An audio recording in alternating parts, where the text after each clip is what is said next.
میرا سوال ہے کہ انسان اپنے مطلب فوت ہونے کے بعد اپنے جو اعضاء ہیں کوئی بھی یہ ڈونیٹ کر سکتا ہے؟ وفات کے بعد آپ کہہ رہے ہیں؟ جی ٹھیک ہے. ایسی کوئی وصیت بندہ لکھ کر رکھ سکتا ہے کہ میں فوت ہو جاؤں تو میرے جو اعضاء ہیں یہ ڈونیٹ کیے جائیں؟ جی ٹھیک ہے. قرآن و حدیث کی روشنی میں اس کی ذرا وضاحت فرما دیں. جی شکریہ، آپ نے کال کی، میں جواب لیتا ہوں. مفتی صاحب، ڈونیٹ کیے جا سکتے ہیں اعضاء موت کے بعد؟ اچھا جی، وہ اصل میں اس میں ہمیں جو شبہ پڑتا ہے نا وہ یہ ہے کہ یہ جسم میرا ہے، میرا جسم میری مرضی. سر یہ بات کہیں اور چلی جائے گی، ادھر سے واپس آ نہ جاتے یہ ہیں. جسم آپ کا ہے نہ مرضی آپ کی مرضی چلے آپ گی. کی. یہ جسم اللہ کا عنایت کردہ ہے اور آپ کے پاس بطور امانت ہے، آپ استعمال کر سکتے ہیں. آپ ان کو بیچ نہیں سکتے، آپ ڈونیٹ نہیں کر سکتے.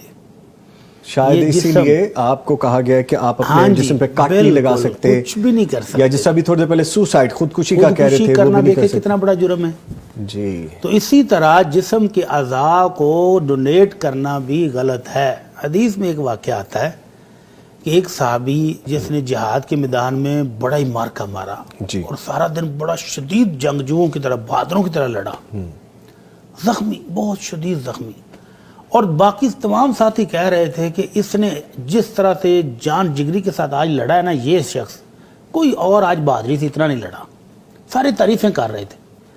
لیکن آمنہ کے لال صلی اللہ علیہ وسلم کی زبان مبارک سے نکلا ہوا فی النار، یہ تو جہنمی ہے. اللہ اکبر. ہوا کیا کہ اس شخص نے زخموں کی تاب نہ لاتے ہوئے اپنی یہ رگیں کاٹ لی اللہ، اور خودکشی کر لی. اب ایک صحابی کو خواب آیا کہ کہنے لگا کہ میں نے خواب میں کیا دیکھا کہ وہ شخص جنت میں جا رہا ہے اور اس کے ہاتھوں کے اوپر پٹی بندھی ہوئی ہے. تو میں نے پوچھا سنا کیا کیا ہے؟ تو کہنے لگے اللہ تعالیٰ نے مجھے اپنے نبی کی طرف ہجرت کرنے کی وجہ سے اور آپ کی مائیت میں جہاد کرنے کی وجہ سے معاف کر دیا ہے، لیکن ہاتھ کے اوپر پٹی بندھی ہوئی ہے، ہاتھ نہیں.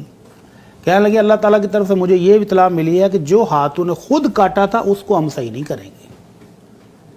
تو اللہ کے نبی صلی اللہ علیہ وسلم کو یہ خواب بتایا گیا تو اللہ کے نبی نے پھر اسپیشل دعا کی، اللہم ولیدیہ فاغفر، اللہ اس کے ہاتھوں کو بھی معاف کر دے. سبحان اللہ. تو ان احادیث سے علماء کرام محققین جو ہیں وہ یہ کہتے ہیں کہ اپنے اعضاء کو ڈونیٹ کرنا غلط ہے. یہ جو غیر مسلموں کو دیکھے ہمارے ہاں بھی چل پڑا نا، میری آنکھیں فلاں کو دے دینا، میرا دل فلاں کو دے دینا، گردے فلاں کو دے دینا، تو وہ کہتے ہیں کہ نہیں، یہ قطعاً جائز نہیں. ایک اجازت دیجئے مجھے یہاں سوال کرنے کی. لیکن جن لوگوں کی آنکھیں نہیں، آنکھیں مل جائیں، وہ بینا ہو جائیں گے، دیکھ سکیں گے. جن کی زندگی کو خطرہ ہے گردہ ملنے سے، ان کو زندگی مل جائے گی. بڑی معذرت کے ساتھ، لیکن چونکہ یہ سوال ہو سکتا ہے تو میں آپ سے پیش کی یہ سوال کروں. تو جس کا گردہ لیا گیا کل قیامت کو اس کو گردہ ملے گا.